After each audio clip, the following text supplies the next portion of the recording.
Hello students, today in our lecture of physics chapter number 5 magnetism and matter we are going to learn example number 5.11. The question is given: a domain in ferromagnetic iron is in the form of a cube of side length 1 micrometer. Estimate the number of iron atoms in the domain and the maximum possible dipole moment and magnetization of the domain. The molecular mass of iron is given 55 grams per mole and its density is 7.9 gram per centimeter cube. Assume that each iron atom has a dipole moment of 9.27 into 10 raised to minus 24 ampere into meter square. So first of all, we will find the volume of a cubic domain, that is the formula L cube. So L is given here 1 micrometer, that is equal to 10 raised to minus 6 meter. So L is 10 raised to minus 6 and cube of 10 raised to minus 6, that is minus 6 into 3, that is minus 18. So 10 raised to minus 18 meter cube. Here 10 raised to minus 12 centimeter cube. We have converted the meter cube into the centimeter cube. Now mass, we know the formula that density equal to mass upon volume. So mass is equal to here volume into density. Volume is our 7.9 and density here volume is 10 raised to minus 12 and here density is 7.9. So we have multiplied it 7.9 into 10 raised to minus 12 gram. This is our mass. Now number of atoms in the domain. So to find out the number of atoms in the domain, we have to multiply this mass with Avogadro number and divide it by molecular mass 55. So we have 7.9 into 10 raised to minus 12. This is our mass. 6.023 into 10 raised to 23. This is our Avogadro number and divide by molecular mass. So that is 55. Then we got the number of atoms equal to 8.65 into 10 raised to 10 atoms. This is our number of atoms. So now total maximum magnetic moment or maximum dipole moment, how can we find? So it is multiplied with the total number of atoms into dipole moment. So when all the atomic moments are perfectly aligned, that means in the same direction, so maximum moment, that is equal to 8.65 into 10 raised to 10. This is our number of atoms and this is 9.27 into 10 raised to minus 24. This is our dipole moment. So the dipole moment into multiplied it by total number of atoms. Then we got the maximum moment 8 into 10 raised to minus 13 ampere into meter square. Now the consequent magnetization. So that will be find M max, that is maximum magnetic moment, or this is magnetization. So that is equal to M max upon domain volume. So M max, we have M max, the value of M max is 8 into 10 raised to minus 13 ampere into meter square upon domain volume. We have find here domain volume 10 raised to minus 18. So 8 into 10 raised to minus 13 ampere into meter square upon, this is in meter cube, 10 raised to minus 18. So here 10 raised to minus 18. So finally we have find the M max, that is maximum magnetization, that is equal to 8 into 10 raised to 15 ampere per meter. Now go forward to the hysteresis curve.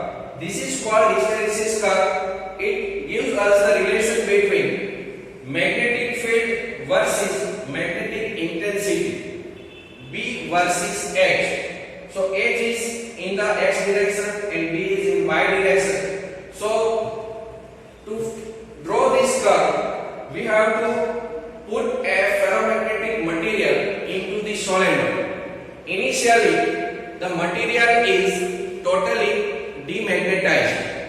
Now, by putting this material material or ferromagnetic material into the solenoid. Now we gradually increase the current in solenoid, so the magnetization will also increase. So initially we have the position 0, where totally the substance is demagnetized. Now by increasing the current, the magnetic field will also increase in the solenoid and magnetization will also increase. So we get the curve from O to A. Now at time here, when we find the position A, here totally the domains and its boundary will be disappeared. So that means we have got the total magnetization or maximum magnetization, that is called saturation magnetization. So here we got the saturation magnetization at point A. Now further increment of current is not possible, so we will decrease the current. Once again from O to A, at point A, we have got the saturation magnetization. Further magnetization is not possible. Further increment of current is also not possible. So we will decrease the current. So if we decrease the current, we find the current AB. We find the curve from A to B. When we have the position B or point B, so here at point B, the value of X is 0. We know that on y-axis the value of X component is 0. So at point B, the value of H equal to 0 and the value of B at small b point, where H, our magnetic intensity is 0 and our magnetic field have some value, that value is called retentivity or remanence. When we find H equal to 0, the value of B at H equal to 0. Once again, the value of B when H is 0. So this is the condition at point B when the value of B when the H is 0. It is called retentivity or remanence. Now we will change the direction of current and increase the current in reverse direction. So we got the curve B to C. At point C, we got B equal to 0 and some value of H will be here. So here the value of H when B is 0. When B is 0, the value of H is called coercivity. Value of H is called coercivity. Here we got the coercivity. Further increment of current will be done and we got the curve from C to D. So we will here got the maximum saturation but in the reverse direction. Here we also have got the saturation or saturation magnetization, and here also we got saturation magnetization, but it is in the reverse direction. Now we will get the curve D to E and E to A in the same way. So this whole cycle from A, B, C, D, E and A, it is called the hysteresis curve. So it is hysteresis curve. The hysteresis means lagging behind. The word hysteresis means lagging behind. So this is one of very important question. Now permanent magnet and electromagnet. So what is permanent magnet? So the permanent magnet is a substance which retains its magnetic field or dipole moment. That is called permanent magnet, and electromagnets have low retentivity. It cannot gain the magnetic dipole moment for a long time. Now permanent magnet. So what is permanent magnet? So the substance which retains the ferromagnetic property at room temperature. The substances which can retain its magnetic moment or its ferromagnetic property at room temperature, it is called permanent magnet.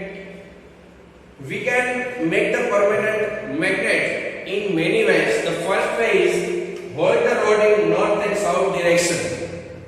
One conducting rod, hold the conducting rod in south and north direction and hammer it so many times, then that rod will be converted into permanent magnet.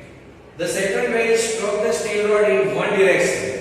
If you have the steel rod, then stroke it in the same direction, but it is only in one direction. Then after a long time, that will be also converted into the permanent magnet. And the latest way to make the permanent magnet is rod in solenoid which has the high retentivity. You have to put the rod which have the high retentivity into the solenoid. Having the high retentivity, that rod is put in your solenoid and the high current is passed through the solenoid.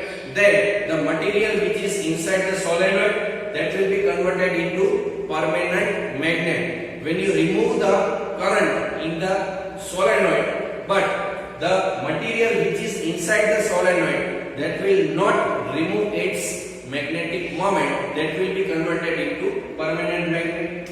The examples of the permanent magnet from which we can make the permanent magnet is steel, alnico, cobalt, steel.